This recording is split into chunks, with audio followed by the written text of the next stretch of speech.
माझी कोणाकडून कसलीही अपेक्षा नाही. अनेक सांगतो बापूची माझ्याकडून किती अपेक्षा असेल, मी हे करावं ते करावं, पण खरंच सांगतो माझी कोणाकडून कसलीही अपेक्षा नसते आणि नाही. एक अपेक्षा मात्र एकच, म्हणजे एक चपाळ आहे असते की तुम्ही तुमचं भलं करून घ्या. मला काही नको आहे, मी कोणाकडून काही कधी घेतलं नाही, काही मागितलं तर नाहीच नाही. अपेक्षा आहे की तुमचं भलं करून घ्या.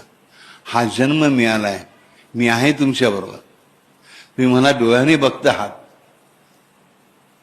तुम्ही मला अनुभवता आहात, बरोबर.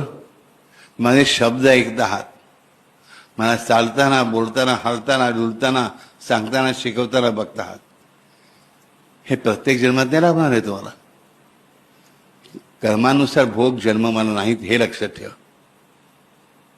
आरक्षण मध्ये समजलं. हा जन्म मिळालाय ना बापू बरोबर. बापू जो कोण आहे, जे काय असेल ते अंगावर इंटरेस्ट आहे, पण स्वतःचं कल्याण करून घ्या. पुढच्या अनेक जन्मांसाठी कल्याण करून ठेवा. ह्या जन्माचे कल्याण करा, पुढल्या जन्मांचे कल्याण करा. अनेक सांगतो, माझ्या पाठीमागून आलात वेलकम नाही, नाही आलात वेलकम नाही.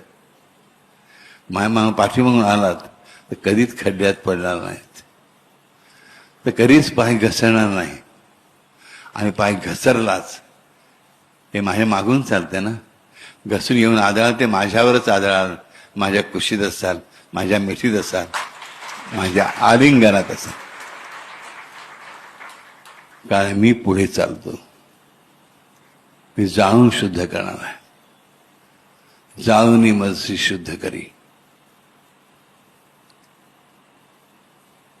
पण मी तुम्हाला जाळण्यासाठी बसलेला नाहीये, तुमच्या पापांना जाळण्यासाठी बसलोय.